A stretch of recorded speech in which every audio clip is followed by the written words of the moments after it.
Good morning and welcome to all of you. CTET passage 3 को मैं शुरू करने जा रहा हूं। आइए बिना समय कील किए मैं पैसेज की शुरुआत करूं। पैसेज आपके सामने है और यह ओडिशा हैवॉक के ऊपर पैसेज है। पहले हम इसके क्वेश्चंस को देख लें। पैसेज थोड़ा बड़ा है आज का। पहला क्वेश्चन है, रीड द फॉलोइंग स्टेटमेंट्स।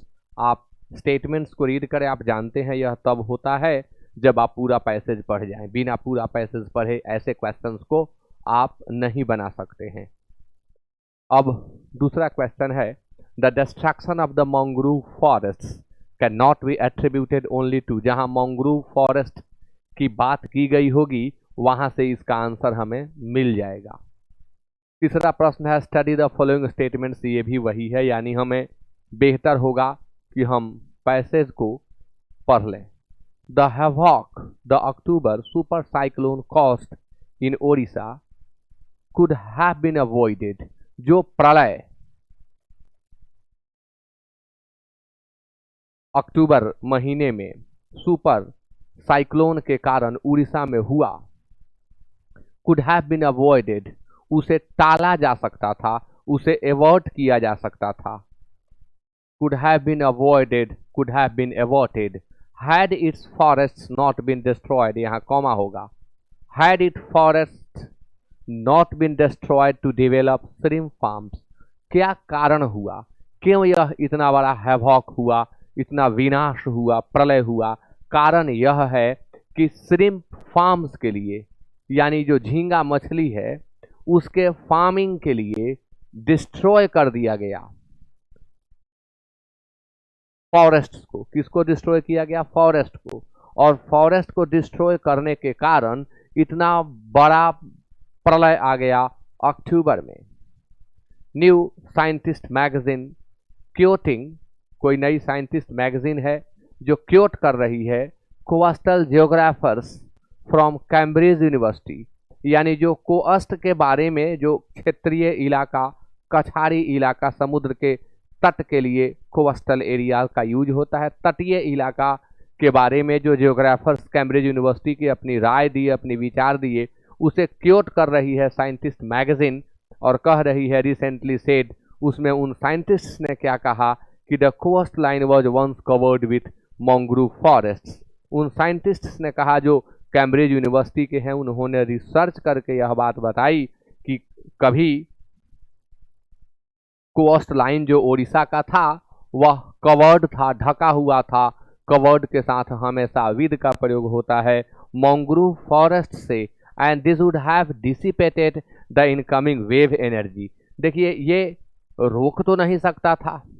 अगर समुद्र में कुछ उत्पात, उथल पुथल हो रहा है तो फॉरेस्ट उसे रोक नहीं सकता है। वह उथल पुथल तो होगा, लेकिन फॉरेस्ट अगर किनारे पर है, कोस्ट पर है, तो होगा क्या कि उसकी जो गति होगी उसे डिसिपेट कर देगा, क्षीण कर देगा। डिसिपेट करना मीन्स क्षीण कर देना।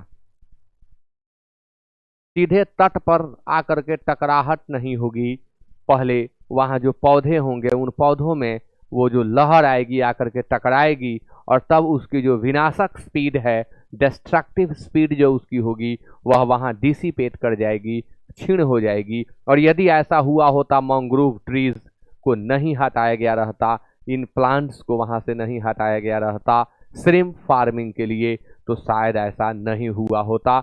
इस बात को कौन लोग कह रहे हैं? कैम्ब्रिज यूनिवर्सिटी के जो जियोग्राफर्स हैं, इन्हें हम रिसर्चर्स कहें, ये भूगोल विज्ञानी हैं और इनका कहना है कि ये कारण इसका यही हुआ। यानी पैराग्राफ नंबर 1 में आपने क्या पढ़ा? पैराग्राफ नंबर 1 में यह आपको बताया गया कि ओडिशा में जो सुपर साइक्लोन आया उससे इतनी बड़ी तबाही मची और कारण, उसका तबाही का कारण श्रिम्प फार्म्स हुआ।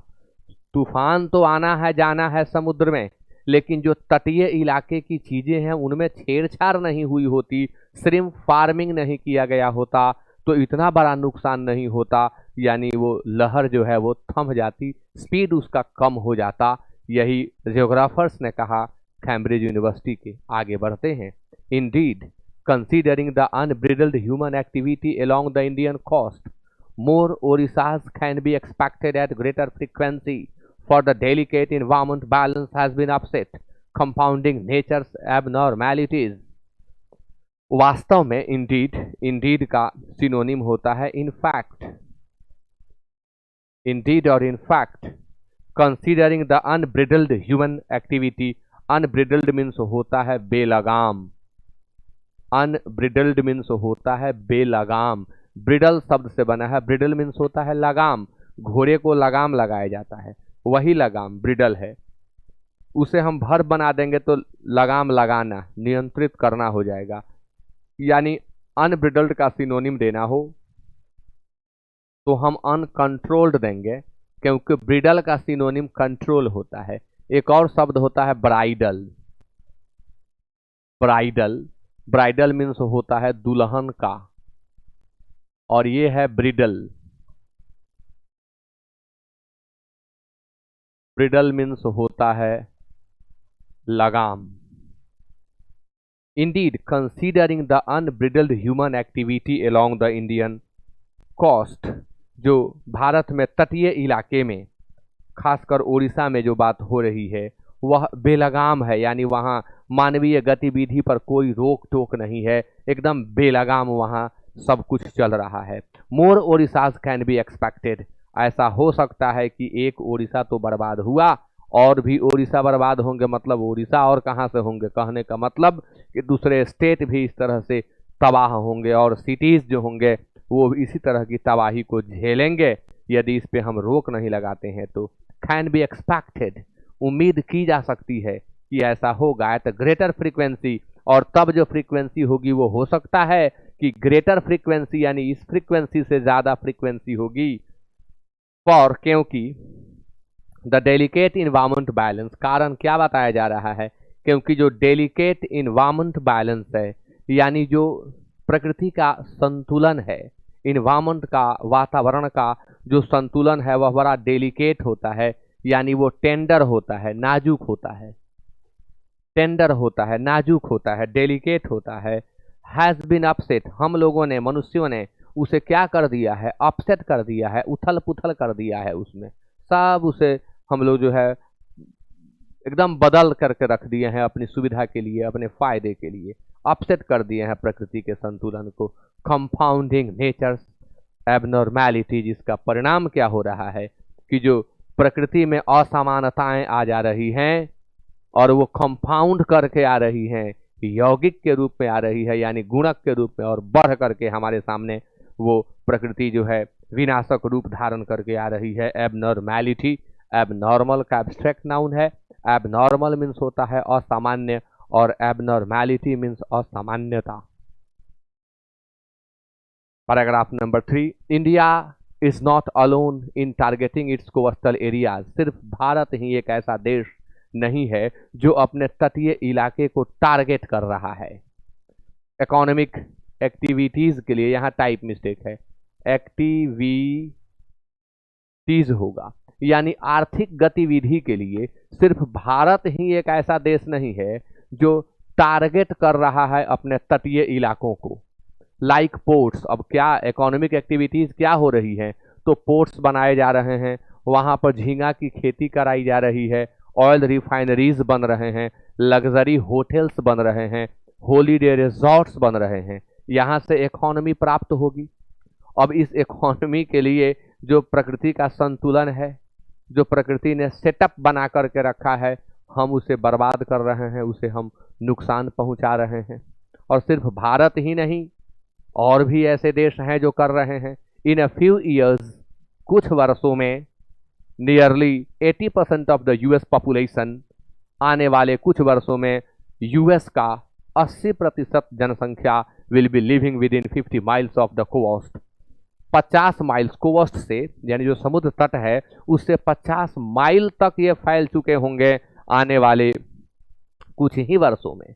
इन इंडिया टू, भारत में भी, इन इंडिया टू, भारत में भी, कोस्टल पॉपुलेशंस आर ग्रोइंग, भारत भी इसमें पीछे नहीं है, यहाँ भी तटीय इलाके में लोगों की जनसंख्या बढ़ रही है, लोग वहाँ बसने लगे हैं और उनकी जनसंख्या भी बढ़ रही है।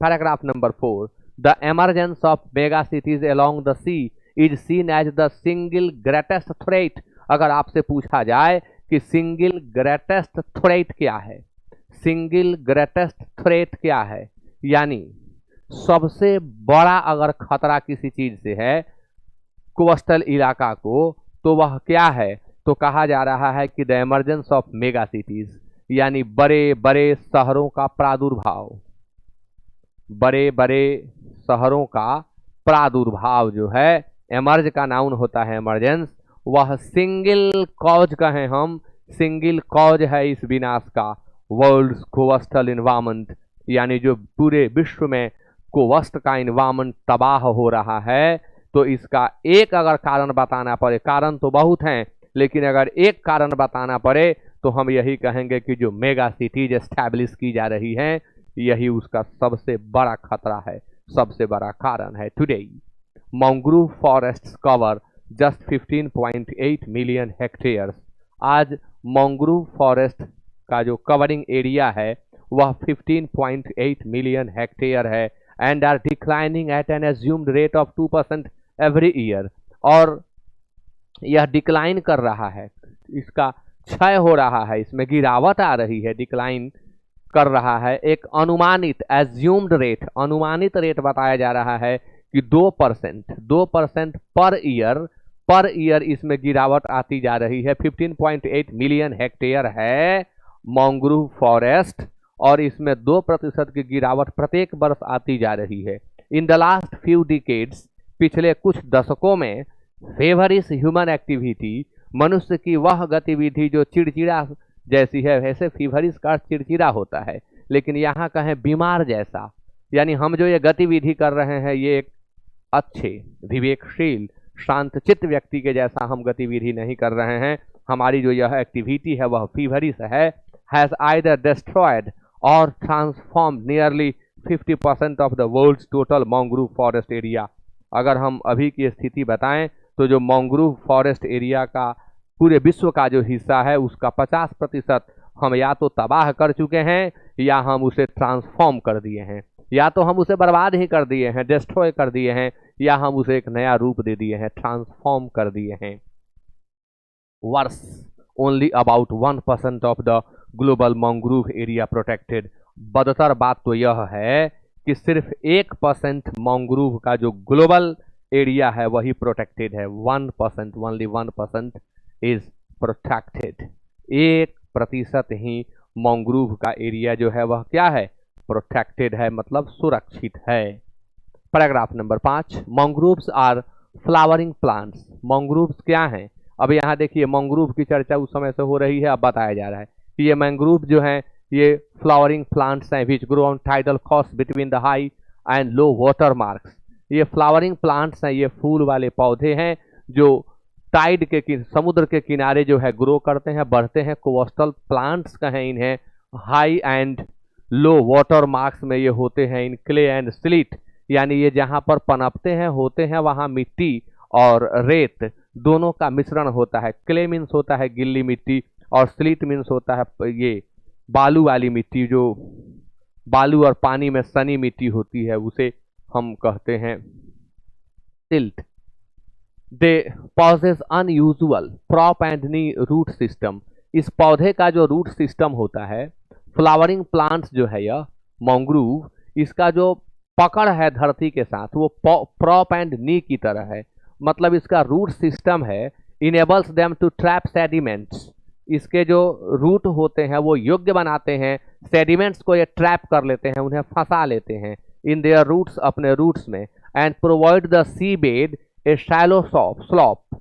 अब समुद्र का जब लहर चलता है तो उसके बेड में यह आ जाता है, एक तरह से कहें तो उसके पेट में, समुद्री पार्ट में यह आ जाता है, और उन्हें पानी को बहने के लिए एक स्लॉपिंग दे देता है, स्पीड को कम कर देता है। आशय यही है। This helps it to absorb the energy of waves. वही बात देखिए यहाँ कह दी गई। और इसका जो ढांचा होता है इस पौधे का, यह क्या करता है, जो वेव है, वेव की जो एनर्जी है उसको एब्जॉर्ब कर लेता है, यानी उसके एनर्जी को अवशोषित कर लेता है। एनर्जी आई और वहां आकर के इन पौधों ने उसे अवशोषित कर लिया। And acts as a shield for the hinterland. और यह बचा लेता है, यह सुरक्षा कवच का काम करता है, यह शील्ड का काम करता है उन जगहों के लिए जो हिंटरलैंड कहे जाते हैं। हिंटरलैंड मतलब तट से अलग के जगह, जो तटीय से क्षेत्र से दूर के जगह हैं वो हिंटरलैंड कहे जाते हैं। The trees themselves form A barrier against wind. ये जो ट्रीज हैं ये खुद को इस तरह से बना लेते हैं कि ये कोई अगर विंड वहां चलता भी है तो उसके ये बैरियर होते हैं, उसके ये अवरोधक होते हैं, यानी तेज हवा को भी ये पेड़ रोक देते हैं। Since mangrove areas are ideal for shrimp farms, क्योंकि ये जो मैंग्रोव का एरिया है पूरा वो आइडियल है, बड़ा अच्छा है श्रिम्प फार्म्स के लिए। दे आर बीइंग कॉलोनाइज्ड, इसीलिए इन्हें अपने उपनिवेश में लिया जा रहा है, अपने अधिकार में। कॉलोनाइज मतलब होता है अपने अधिकार में ले लेना, उपनिवेश बना लेना। एंड माइंडलेसली डिस्ट्रॉयड, अविवेकपूर्ण ढंग से, केयरलेसली, माइंडलेसली ही है ना, हाँ, माइंडलेसली इन्हें डिस्ट्रॉय कर दिया जाता है। India is among the top 4 shrimp exporters, Bharat भी कम नहीं है जो विश्व के टॉप 4 श्रिम्प एक्सपोर्टर्स हैं, झींगा मछली का निर्यातक जो 4 जो देश हैं उनमें भारत भी है। With production growing at 50% a year, और इसके प्रोडक्शन में जो ग्रोथ हो रही है प्रत्येक वर्ष 15% की हो रही है। But this has extracted its price in the past 40 years. India is estimated to have lost half its mangrove forest. ऐसा आकलन, ऐसा अनुमान लगाया जा रहा है कि भारत अपने मैंग्रोव फॉरेस्ट का आधा नष्ट कर चुका है। पिछले 40 वर्षों में इसने अपने प्राइस को भी एक्सट्रैक्ट करने का काम किया है, rendering states like Odisha and Andhra Pradesh vulnerable to the fury of cyclone. नतीजा क्या हुआ? नतीजा यह हुआ कि जो आंध्र प्रदेश और ओडिशा जैसे स्टेट्स हैं ये वल्नरेबल हो गए हैं, ये कमजोर हो गए हैं, अब ये सीधे साइक्लोन के चपेटे में आ जा रहे हैं। वल्नरेबल जिसे आघात पहुंचाया जा सके। जब साइक्लोन फ्यूरियस रूप धारण करता है तो ये उसके आगोश में होते हैं, आंध्रा और ये ओडिशा। कारण भारत जो ये कर रहा है 50% लगभग बर्बाद कर चुका है, और यही उसका बताया जा रहा है कि कारण यही है। आगे अब एक एक करके प्रश्न देखेंगे आप। Read the following statements. The damage caused by the October cyclone could have been prevented by the mangrove forest. आपने पढ़ा है पूरे पैसेज में मैंग्रोव फॉरेस्ट की चर्चा विशिष्ट रूप से की गई है, और यही कहा गया है कि अगर इन्हें नहीं हटाया गया होता, शुरू में ही लाइन था, तो ये बचा लिए होते, यानी ए सही है। फिर कहा जा रहा है कि shrimp farms are responsible for, जी हाँ, बी। पैराग्राफ नंबर 1 देखेंगे आप, पैराग्राफ नंबर 1 में दोनों बात कही गई है। The incoming waves could have arrested the October, जी नहीं। इनकमिंग वेव मतलब आने वाला लहर जो है वो रोक लिया होता, अरेस्ट मतलब रोकना भी होता है। अब ये लहर रोकेगा कि मैंग्रोव्स रोक देते उसके लहर को, तो ये सी गलत है। ए और बी सही है, सी जो है गलत है। A is true, A B are true and C is false, जी हाँ, ए बी ट्रू है और सी क्या है, फॉल्स है। आंसर बी होगा। बाकी सोचने की जरूरत क्या है, आंसर हमारा क्या होगा, बी होगा। आगे बढ़ते हैं, question number 2। The destruction of the mangrove forests can not be attributed only to. Mangrove forest का जो डिस्ट्रक्शन हुआ उसका श्रेय, एट्रीब्यूट टू मतलब होता है श्रेय देना, श्रेय देना। इसका श्रेय सिर्फ नहीं दिया जा सकता है किसको, वेव्स एंड टाइडल सर्जेज को, अनब्रिडल्ड ह्यूमन एक्टिविटी को, the development of shrimp farms को, और इकोनॉमिक एक्टिविटीज को। अब ये तो सारे निर्भर कर रहे हैं, वेव्स एंड टाइडल सर्जेज भी है। फिर से प्रश्न देखते हैं। The destruction of the mangrove forests can not be attributed only to, यानी जो मैंग्रोव फॉरेस्ट की बर्बादी हुई उसका श्रेय हम सिर्फ नहीं दे सकते हैं किसको, मतलब वेव्स एंड टाइडल सर्जेज को, वेव्स एंड टाइडल सर्जेज को, अनब्रिडल्ड ह्यूमन एक्टिविटी को, द डेवलप, ये तो सब रिस्पॉन्सिबल है, लेकिन ये है मेन चीज प्राकृतिक चीज तो यही ना है, ये तो सब हम करते हैं। Unbridled human activity, development of shrimp farms, economic, ये तो सब मनुष्य का काम है। ये प्रायः समुद्र से विनाश कब होता है? जब समुद्र अपने विकराल रूप को धारण करता है। तो आंसर आपका 2 का ए होगा। Question number 3, study the following statements, पढ़ें इसे और पढ़ करके आप जवाब दें। The mangroves absorb the energy of waves and tidal surges. जी हाँ, बिल्कुल सही बात है। यह मैंग्रोव एब्जॉर्ब कर लेता है वेव के एनर्जी को। वेव जिस एनर्जी के साथ चलता है उसे मैंग्रोव क्या करता है? एब्जॉर्ब कर लेता है, अवशोषित कर लेता है, रोक लेता है। और टाइडल सर्जेज, अब वो जितना आगे बढ़ता नहीं बढ़ पाता है, उसके स्पीड को कम कर देता है। The mangroves form A barrier against clay, नहीं, अगेंस्ट क्ले एंड सिल्ट नहीं, आप लाइन याद करें। अगेंस्ट विंड कहा गया था पैसेज में, क्ले एंड सिल्ट नहीं। यहाँ पैसेज में कहा गया है, बड़ा हल्का पैसेज है यह। तो आंसर ओनली ए होगा। Both A and B and, ये नहीं होगा। Both A and B are true नहीं होगा। Both A and B are false नहीं होगा। A is true and B is false, answer होगा डी। आगे बढ़ते हैं। क्वेश्चन नंबर 4 आपके सामने। The single greatest threat to the world coastal, तो स्पष्ट लाइन से लाइन मिल रहा है, मैंने आपको बताया था।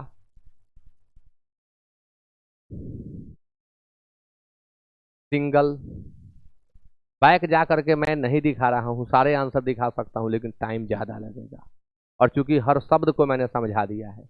यहां था the emergence of mega cities, ये लाइन आप देख लीजिए। The emergence of mega cities along the sea is seen as the single greatest threat, यानी मेगा सिटीज का जो इमरजेंस हो रहा है यही तो सबसे बड़ा खतरा है, यही सबसे बड़ा खतरा है। तो the single greatest threat to the world's coastal environment is the unbridled human activity, the emergence of, ये है, ये भी है, द रिडक्शन ऑफ मैंग्रोव, जी हाँ, फीवरिस, ये भी है, लेकिन सिंगल ग्रेटेस्ट थ्रेट किससे है? Emergence of mega cities along the sea, बड़े बड़े शहर बसाए जा रहे हैं समुद्री किनारे, और यही सबसे बड़ा खतरा है।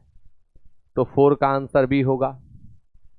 क्वेश्चन नंबर 5, पॉप and knee root system means that, पॉप एंड नी रूट सिस्टम का मतलब क्या है? तो एक बार हम वहां चलते हैं जहां पॉप एंड नी रूट सिस्टम की बात कही गई है। पॉप एंड नी रूट सिस्टम में क्या बात कही जा रही है, आप यहां से देखें। दे पॉजेज अनयूजुअल पॉप and knee root system which enables them to trap sediments, sediment को ये फंसा लेते हैं अपने रूट में, and provide the sea bed a shallow slope, और सी बेड को एक सैलो स्लॉप दे देते हैं, वो ढलाऊ स्पेस दे देते हैं। तो पॉप and knee root system means that trap sediments in the, जी हाँ सही है। Provide the sea bed with shallow slope, जी सही है। Act as a shield for the hinterland, जी सही, हाँ बिल्कुल सही है। और अलाउ, एक लाइन और आगे पढ़ना चाहिए था हमको। अलाउ विंड टू, इसको कहा, पॉप एंड नी तो उसको जकड़ लेता है ना, जो लहर चलती है उसे रोक लेता है, स्लॉपिंग प्रदान कर देता है, धीरे धीरे बहने देता है। तो 1, 2 एंड 3 करेक्ट होगा। 1, 2 एंड 3 आर ट्रू, 2, 3, 4, ये आंसर आपका ए होगा। ये सभी गलत हैं, आंसर ए होगा 5 का।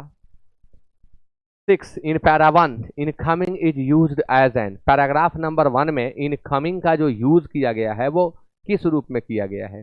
पैराग्राफ नंबर 1 में जो इनकमिंग का यूज किया गया उसे देखना पड़ेगा। The havoc the October super cyclone caused in Odisha could have been avoided had forests were developed shrimp farms. New Scientist magazine quoting Coastal from Cambridge. यहाँ है इनकमिंग वेव, तो वेव क्या है? नाउन है, और इस नाउन के ठीक पहले यह आया यानी एडजेक्टिव है। कोई भी जो नाउन के ठीक पहले आकर के उस नाउन के इंफॉर्मेशन को कुछ बढ़ाने का काम करे, उसे स्पष्ट कराने का काम करे, उसके बारे में पॉजिटिव या नेगेटिव बात करे, वह उसका एडजेक्टिव होता है। यानी इसका आंसर जो होगा वह एडजेक्टिव होगा। इनकमिंग यूज किस रूप में हुआ है? एडजेक्टिव के रूप में हुआ है। जब भी दो चीजें एक साथ यूज की गई हो, दूसरी चीज की चर्चा पहले के द्वारा की जा रही हो, इंफॉर्मेशन ऐड किया जा रहा हो, पॉजिटिव या नेगेटिव बताया जा रहा हो, तो वह पहला दूसरे वाले का एडजेक्टिव हो जाता है। कॉमन सा एग्जाम्पल आपको दूंगा। आप जानते हैं कि सिल्वर नाउन है, बिल्कुल नाउन है, सिल्वर नाउन है, लेकिन हम कहें सिल्वर प्लेट, अब ये सिल्वर तुरंत एडजेक्टिव बन गया। तो ये नाउन की खासियत है। जब भी दो नाउन एक साथ आते हैं तब पहला नाउन ऑटोमेटिकली एडजेक्टिव बन जाता है। जैसे हम कहें रूपी, रूपी नाउन है, लेकिन रूपी के बाद नोट लगाएंगे तो रूपी बन जाएगा एडजेक्टिव।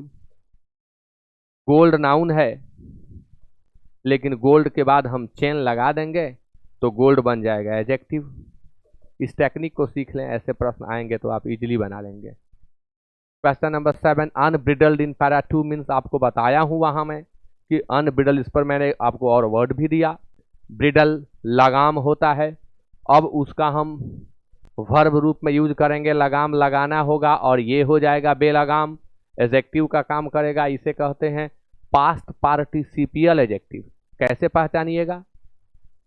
तो जो एडजेक्टिव वर्ब से बना हो उसे पार्टिसिपियल एडजेक्टिव कहते हैं। ये दो तरह के हो सकते हैं, वर्ब 4 और वर्ब 3। वर्ब 4 को प्रेजेंट पार्टिसिपियल एडजेक्टिव कहेंगे और वर्ब 3 को पास्ट पार्टिसिपियल एडजेक्टिव कहेंगे। ये एडजेक्टिव है। अनब्रिडल्ड अर्थ होगा बेलगाम, बिना लगाम के, यानी बिना रोक टोक के, बिना नियंत्रण के। अब इसमें क्या होगा? अनकंट्रोल्ड होगा, मैं वहां बता चुका हूं आपको। अनडिजायर्ड, बिना इच्छा के। अनएक्सपेक्टेड, बिना उम्मीद के, अप्रत्याशित कहते हैं। अनफोर्सीन, बिना पूर्वानुमान किए, फोरसी से बन गया अनफोर्सीन। अगला क्वेश्चन है, mangroves are flowering plants which grow on tidal coves among the high and low water. Marks is clay and silt. The above sentence has an error in part A, B, C और D. मैं तो C और D दोनों में error दूंगा। मैं C और D दोनों में एरर दूंगा। क्यों? क्योंकि high and low water, high and low water दो की चर्चा की गई, तो एमोंग कैसे? यहाँ क्या होना चाहिए? बिटवीन। और ये इज यहाँ मीनिंगलेस है, कोई मीनिंग ही नहीं है इज का, यहाँ इन होना चाहिए, इन क्ले एंड सिल्ट।